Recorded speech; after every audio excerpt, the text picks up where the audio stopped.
you've got your index finger and your pinky intertwined here. That's pretty traditional.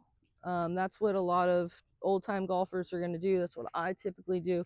You also have the overlap, where you just kind of lift it on top. If you don't want to interlock, some people find that to be pretty uncomfortable. So you've got that, or you've got the good old-fashioned 10-finger grip, where, you know, it's kind of like baseball almost. Yeah.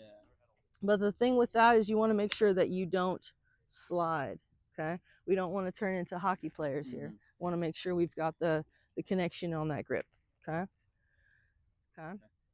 And then as far as grip pressure goes, right? We talked about blisters a little bit already. You want to make sure that we're not gripping the club too tight. That is going to be why we're getting the blisters.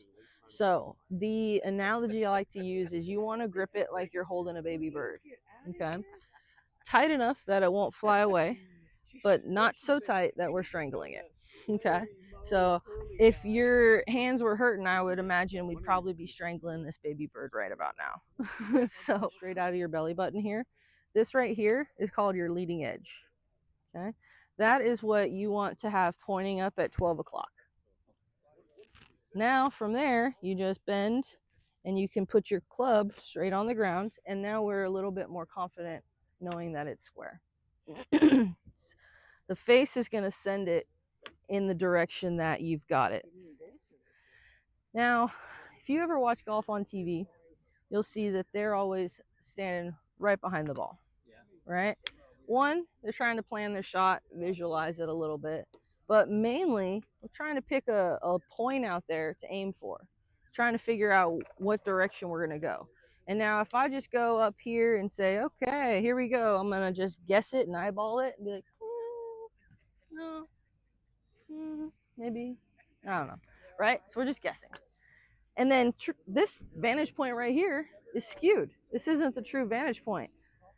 The true vantage point of any and everything in life is going to be directly behind it. Okay? So we've kind of got that as far as setup and aim. It might not go there, of course, right? But we want to know at least we've got ourselves set for success. And then it kind of gives us a chance to troubleshoot. All right, well, why did it not go to the direction I thought it was going to go?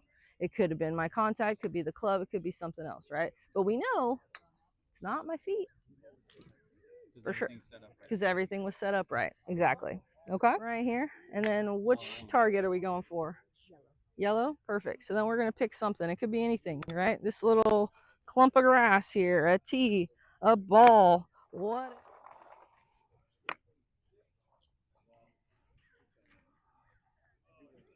That looks much better.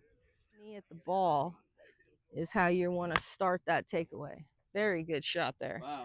And now when you actually are more balanced, you're going to create some hell of a shot out there. Come at it a little better this way. Okay. As opposed to coming here so steep and then it just comes straight down. Yeah. Right? Now we've got it to where it can kind of come a little bit smoother. So we're going to try and keep that right elbow down. There you go. Perfect. And then we're going to come right here. Now, start your swing. Swing. Right? You're not taking it out of my hands if you're just doing that. Right? Now let's pretend we're playing tug of war. There. Keep doing that. And boom. Okay? We have to start from the ground up. That's where our leverage is coming from. So you feel how you just did that push, trying to pull that out of my hand. That footwork there that you did using the ground to push. Whoa! She got me. She got me. Get that on video. Hopefully slow-mo, you can see it go. It's all good.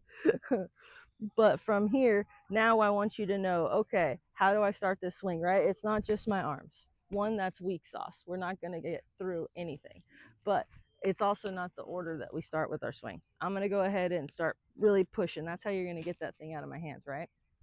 So that's what I want you to do. When you play baseball, it's hips and then hands. When you play tennis or pickleball, it's this and then the racket comes after, right? It's the same thing. Generate the power. Exactly. create that same idea, okay? And so we're the ball to be right at the top of your club here, okay? Now, if it's too high, obviously we're gonna just hit T only. And if it's too low, we're not gonna be able to really get the height that we want. So we've got half of the ball underneath your club and half the ball will be above it.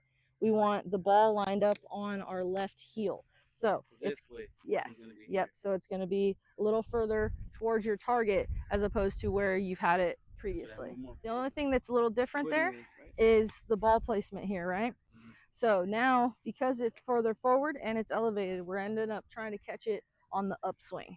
That's what happens with this swing. And that's kind of the purpose behind it.